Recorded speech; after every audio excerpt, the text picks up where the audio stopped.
I pay my respects to all the masters of this world in the past and all the masters of the future and the masters of the present day.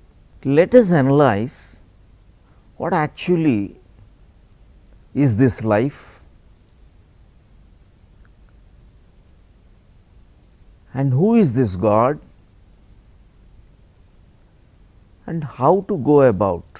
Is God something which is non-achievable as normally thought to be? People start imagining so much about God because it is all connected with a belief system. Everybody says that I believe in God, and atheist will say there is no God. Is God to be believed in the first place? What is to be believed? You need to believe what does not exist. You need to believe what is not there. Why you need to believe? Why many people, atheist will say, I believe in God, and an atheist will say, I do not believe in God. And in fact, both are wrong. You neither to be a believer nor a non-believer. Why you should believe, frankly speaking? God is real. He is not just a person as described in so much of literature. All the scriptures, all the knowledge, they describe about the God. It is not God. Describing about light is not light. A blind person, if you are trying to describe the sun, what you need to do? Will he understand it? You are already unconscious because of lot of accumulations in the mind, lot of belief systems of your mind, lot of literature you have loaded into your brain. Now, that is why the scriptures, when you understand the deeper aspects of the Upanishads, not the gross, the subtle aspects of the Upanishads, they say one should experience darshana. Darshana means the experience. It is not the seeing, believing, no. How do you experience? And it is so easy. Life is very simple. God is very simple. You are directly connected, you are manufactured by Him. Your roots are connected with Him. The life you get is connected with Him. In fact, God is not a person. Many times the mystics who have experienced,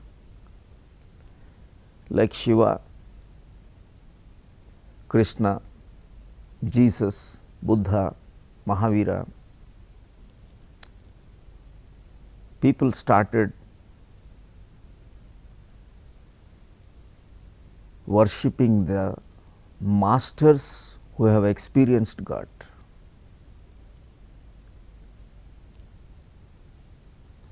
God is very, very simple. You follow the great masters, all the mystics of this world. They are whoever he may be. Forget what was their attire, whether they were growing their beard or not, whether they are smearing some ash on their forehead or not, what type of religious marks they were making on their body. It is very, very gross understanding of these deep mystics. These yogis, like Krishna, Buddha, Mahavira, Shiva, Jesus, what they said, you just see. When Shiva was talking about higher consciousness, he was also meditating. Instead of meditating like Shiva, instead of experiencing like Krishna, instead of the Satchit Ananda, what they were going through,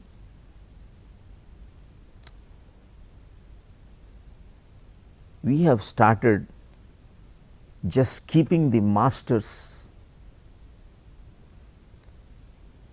in our puja room. Wonderful, it is a very, very good practice, no doubt about it. Practice what they have indicated to us. What was Shiva doing? He was just simply in his Padmasana. He was meditative. What was Rama doing? He was meditating. Jesus or Muhammad, everybody was meditating. After the master's exit, that is why any master, he belonged to some other religion. Jesus was not a Christian, he was a Jew. He was rebelling against the practices that prevailed then. Buddha was a Hindu. He was rebelling against the practices that were existing then. The Ganges, as it flows towards the plains, lot of debris gets collected. You need to clean, a mystic or a master comes in between and tells the whole civilization what it needs to do. We need to understand, it is not simply what you try to know with your head. Many times you feel, you hear people talking about, a science person talks about God and he tries to prove with his thought head about the God, and a spiritual religious person, he tries to argue on what he was learning from his books. Now you tell me how you will be understanding. It is connected, the head will have only knowledge. Mind is connected with the head. Mind exists in the past and future only. In the present, there is no head, there is no mind. You have only your soul, your heart, which is nearest to your soul, to experience. That is why in spirituality it is always said, drop the knowledge. All the knowledge you acquire to understand that knowledge is a burden and it is a barrier to the knowing.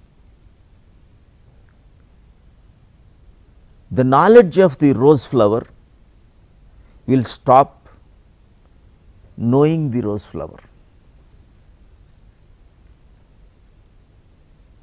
The knowledge of sunrise will stop you in knowing the sunrise, because you think, I know what is a rose, because the word rose, which is inside, anchored inside your head, will stop you. See a child, he is mysteriously, the mystic should be mysterious. Vismayaha yoga bhumikaha, adbhuta rasa.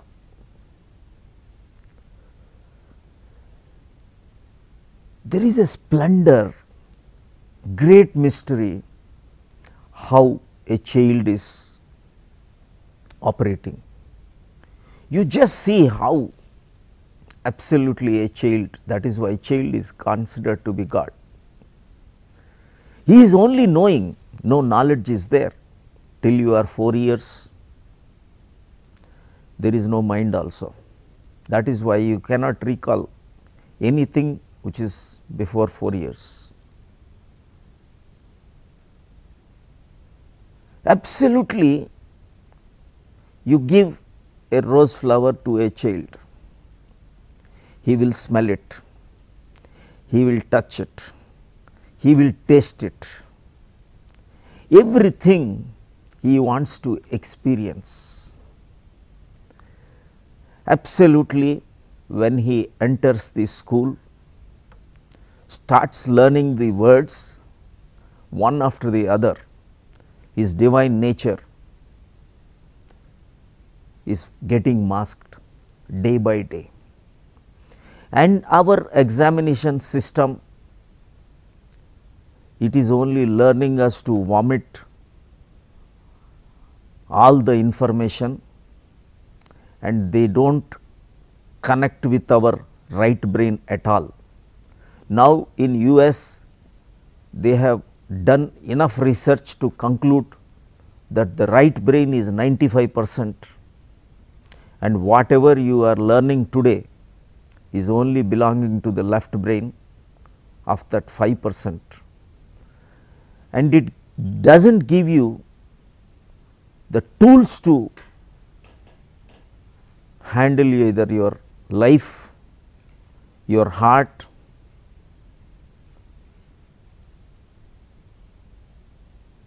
or your wellness. So, they are not competent. Now, coming back to this God is so simple,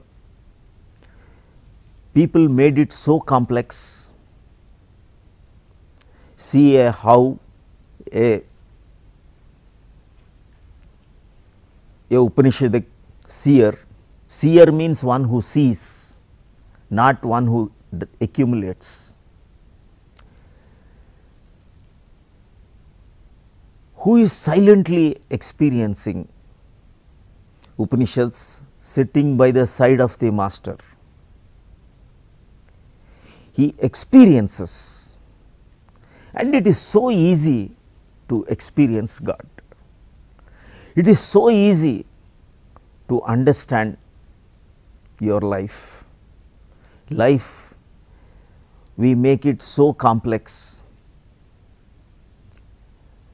they at best they can get you a livelihood. All the education systems, they will get you only a livelihood. It is not to go within, it is absolutely, it is not enriching the inner self. With all our education system, people are not happy. So much of scientific literature, they did not make people happy.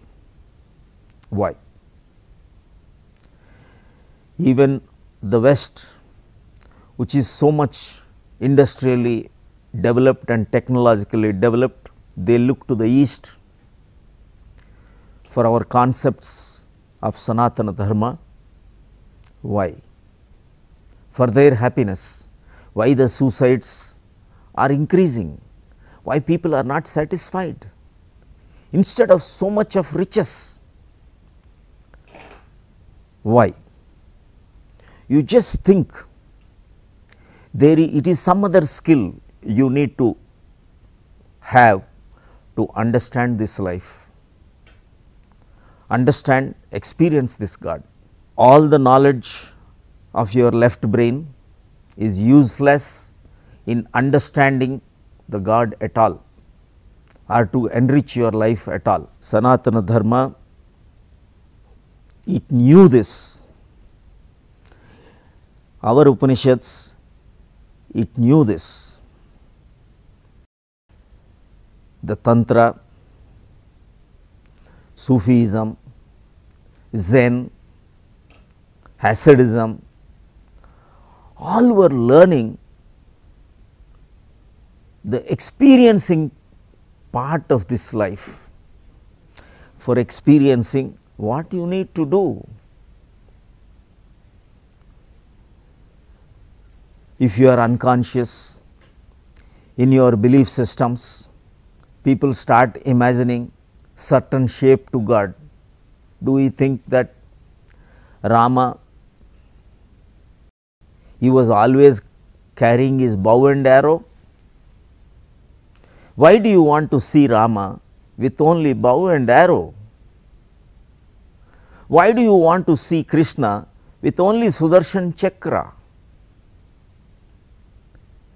Only when they had gone for a battlefield, a war scene, they were traveling that. What is the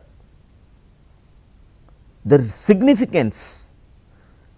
Are they unreal? No, they are not unreal. They have gone to that Satchitananda, the state of enlightenment, nirvana, moksha, mukti, that oneness, that non-duality, Advaita, is simply possible with simple tools of meditation and changing your lifestyle. It is so simple. Imagine, whatever, see a Christian, when he experiences, believes God to be like Jesus. So, he does not see anybody, even in his visions, he will see only Jesus. A Hindu will see a vision of Krishna or Rama. A Buddhist will see a vision of Buddha, but or a Jain will see a vision of Mahavira. They are only visions, because, but are they wrong? No. Each of these mystics, they have worked on a great tool like meditation. A meditation, it will enrich your life. Your mind, which is right now divided into conscious, unconscious, subconscious, superconscious, will become only one zone of superconsciousness. When you increase the awareness, when you increase the equanimity, you will be in the highest consciousness. Isn't the God the highest consciousness? You will be experiencing the God yourself. It is no need of argument, no need of believing anything. You will first time you will be able to see how beautiful is this godliness. Where you can avoid God? You can't avoid God in the smell of the rain, in the smell of the earth, in the fragrance of a flower, in the light of a rainbow. Where you can avoid Him? God is everywhere. Isha Vasyam idham sarvam yatkinchat jagatyam jagat. He is coming. He is inside you, in each and every cell of your body. Your body is itself His temple. The inner sanctorium is your Atma. Your Garbhagudi is your heart and soul.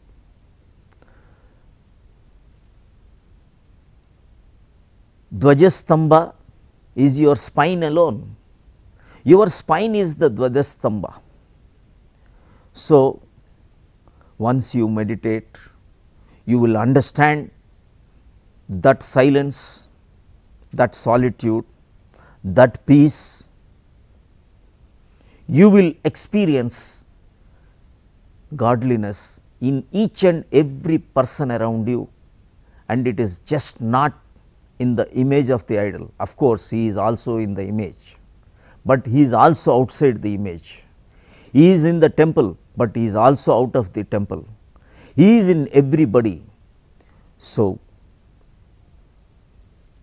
be with this attitude, and in the future classes we will learn more about God and how to seek Him. I wish you all the best. God bless you.